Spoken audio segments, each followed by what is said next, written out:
Basta mga trending sa social media at usap-usapan, syempre, hindi kami pahuhuli dyan. Kaya tutok lang kayo sa aming episode ngayong gabi dahil may mga kwento kaming nakakaaliw at nakakabaliw. Magbibigay sa inyo ng impormasyon at inspirasyon. Ako si Corina at ito ang Rated Corina Digital. Handa na ba kayo?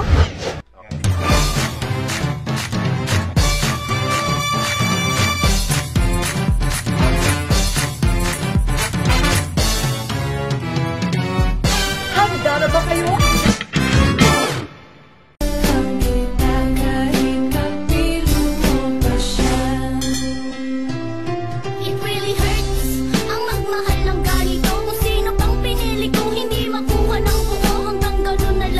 Sikat na sikat sa TikTok ngayon ang pinausong dance move ng vlogger at YouTube sensation na si Mimia.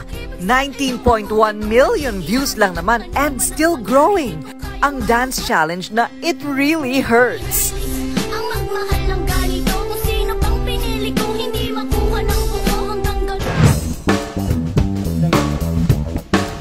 Kaya up for the challenge agad ang mga netizens at game na nag-upload ng kani-kanilang entry. Ang binatang ito, nilait pa ang sarili. It really hurts ang magmahal ka ng pango. It really hurts ang magmahal ng ganito. Si kuya naman, bumigay na. Bigay todo sa pagkembot. Ang magmahal ng ganito, kung sino pang pinili kung hindi makuha ng... Pero, bigla namang nataranta sa kanyang pudra. Na mayroon ng nagmamayari sa pag-ibig sa... It really hurts. Ang iba, nagsama-sama pa. Kailangan ko itong tanggapin. Nasa puso mo meron ng ang ibang May magbabarkada. It really hurts ang magmahal ng ganito, kung sino pang pinili Pamilya. hindi makuha ng buo hanggang ganito. Meron ding mga pregi. It really hurts ang magmahal ng ganito, kung sino pang pinili kung hindi makuha ng buo hanggang ganito. Pati ang mga chubby. It really hurts ang magmahal ng ganito, kung sino pang pinili kung hindi makuha ng buo hanggang gano'n na lang nga. Kailangan ko. Humataw din ang mga granny. It really hurts ang magmahal ng ganito, kung sino pang pinili kung hindi makuha ng buo hanggang gano'n na lang. Ang mga artista umeksena rin at humugot. It really hurts ang magmahal ng ganito, kung sino pang pinili kung hindi makuha ng buo hanggang gano'n na lang nga. Kailangan ko itong tanggapin. Nasa puso mo meron ng ang ibang umaangkin. At alam ko na rin na mayroon ng nagmamayari sa pag-ibig sa iyong ako. It really hurts ang magmahal ng ganito, kung sino pang pinili kung hindi makuha ng buo hanggang gano'n na lang nga. Kailangan ko itong tanggapin. Oh, hindi ba? Kahit ang aking mga kasambahay dito, presenting Jesseline Jerlan and driver ni Noy, napapasayaw na rin talaga ng It Really, Really Hurts. Isa lang po yan sa mga kinahuhumalingan natin ngayon. Nang tawag ay TikTok. Pero hindi lang yan ang kinahuhumalingan natin, pati na rin ang mga gumagawa nito o ang tinatawag nating mga top TikTokers. Kaya naman nakipagtsikahan tayo sa mga tinaguriang mga top TikTokers sa buong Pilipinas. Heto na't kilalanin silang mga patok sa TikTok.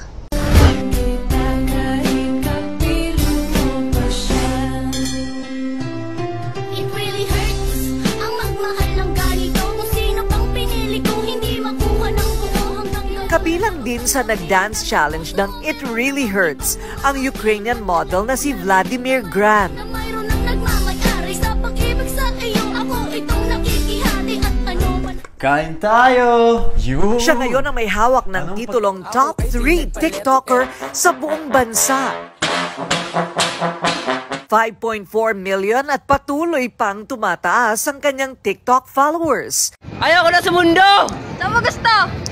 Sa mundo mo. At 500 milyon lang naman ang kanyang mga views. So I was trying to make some content about around this, how people acting and what they're doing while they're sitting at home, and what is going on around the world. Kabaligtaran ng makulay niyang mundo ngayon, galing sa simpleng pamilya, si Vladimir. It really hurts man ang naging kalagayan ng kanyang buhay sa Ukraine. Hindi nawala ng pag-asa si Vladimir ng isang mas masaganang buhay. Bata ka pa lang, ano ang pangarap mo? Gusto ko maging actor talaga. Like, I wanna be in that big screen. But I didn't have idea, how can I make it? How can I do it? How can I show up myself to the world? Hanggang sa nagbukas na nga ang isang napakalaking oportunidad. You were able to travel parts of the world. So where did you go? What places in the world did you go? First place was sa India. And it was a huge experience sa akin kasi walang English. I cannot speak English. I never traveled. I lost my luggage. So actually, I've been everywhere sa Asia. Instagram was your entry point to the world. What did you do that was your very first successful post that everybody liked? Oo nga, sasari ako. I think it was in 2019 already when I decided to do and I like do some video content.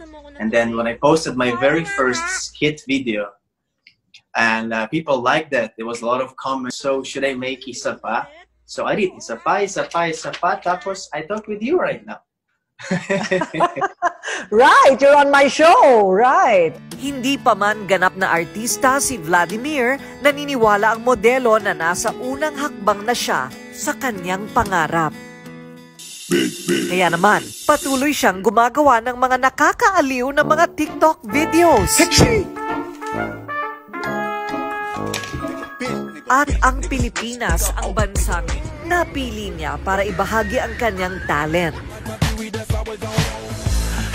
The Philippines was mas maganda choice sa akin kasi masarap pagkain talaga, the weather yung ganda talaga, tapos people are so warm, welcoming, special to the foreigners.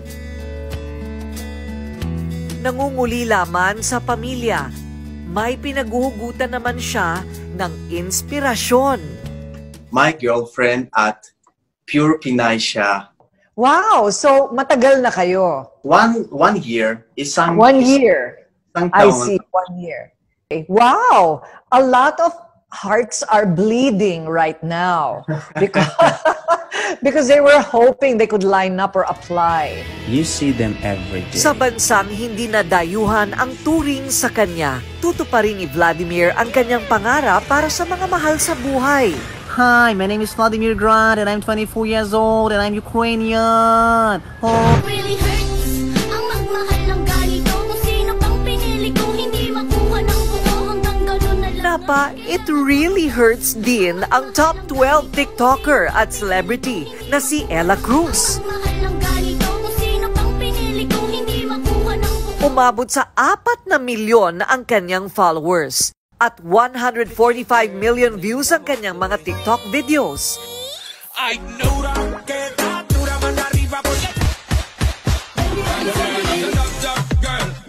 Dancing ang karaniwang laman ng video ni Ella na siya raw talagang hilig niya. Honestly, mas gusto ko yung fun lang kasi for me, TikTok is a fun place. It's a happy place talaga siya. I love my mom. I love my mom. I love my mom. Dabay up! Bata pa lang, kinakitaan na ng potensyal si Ella ng kanyang mga magulang. And mahilig talaga akong mag-arte-arte, drama-drama, and magsali ng pageant. Ito na nga rin ang niyakap niyang pangarap. Gusto kong makilala bilang isang magaling na artista, bilang isang magaling na aktor, hindi lang gawin to just for work, ganyan, or for my family, pero yung ma-establish din, makilala din yung pangalan ko. Pero hindi pala magiging madali ang daang kanyang pupuntahan. Paulit-ulit ang naging rejection sa kanya. It really hurts. Ko sila mama yung pag-give up na, kasi parang laging nang extra lang, tapos wala naman nangyayari, ganyan. Tapos parang meron isang audition na parang, sige, last na audition na, tapos kapag wala pa rin, back to school na lang, ganyan. Tapos yung last na audition po na yun, dun ko nakuha yung young Angel Locsin role ko po dati. So, dun na rin nag-start na sunod-sunod, nagkaroon ako ng project, nakilala po ako. Ngayon, gusto ni Ella na magsilbing inspirasyon sa mga kabataan ang kanyang mga ginagawa.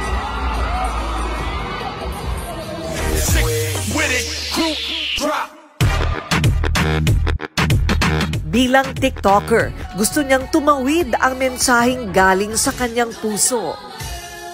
As much as possible po, mas gusto ko na fun lang yung TikTok ko and at the same time, conservative pa rin. Kumbaga parang child-friendly pa rin. Sa piling naman ng kanyang pamilya sa Canada, tinapos ni AC Bonifacio ang It Really Hurts moment ng kanyang buhay. It really hurts ang magmahal ng ganito. Kung sino pang pinili kung hindi makuha ng buo hanggang gano'n na. I'm good right now. I'm back home. I am in Canada and I'm spending time with my family, so I'm catching up on all those years that I lost. Hugot ni AC ang pansamantalang mahiwalay sa pamilya para sa pangarap na pag-aartista. We sacrificed everything. Kami lang po ni Mami. So, it was hard because it's not just my dad and my brother. As in, buong family ko po nandito. Mga tita ko po, tito, pinsan, lahat po sila nandito. Bata pa lang si AC, laman na siya ng mga dance floor sa Canada. I was always competing. Tapos pag pumupunta yung mga artista po sa Philippines, pumupunta po dito sa Vancouver, nagpa-front act po kami for them. So I front acted for Ate Sala, or Tita Gary. Higit sa inaabot na pangarap, plano niyang mapabuti ang kalagayan ng kanyang pamilya sa kanyang pagbabalik bayan. We weren't rich or anything, you know, we didn't have that much to go off of. Tapos we got to the Philippines and we sacrificed everything. Me and my mom, both of us had to really work hard to get my name out there. At nang mapansin na ang kanyang astig na dance groove at swag, unti-unti nang inangkin ni AC ang dance floor. We found our way up there and proved them that we can be more than just that. Ang pagsasayaw ang ginamit niya para abutin ang kanyang pangarap at tulungan ng pamilya. Ito rin ang siyang ginagamit niya ngayon para ibahagi ang inspirasyon sa kapwa niya kabataan sa pamamagitan ng TikTok. TikTok is an all-around platform where you can cook, you can sing, you can draw, you can play instruments, you can be funny, you can do literally anything on there, and people will be inspired by you also.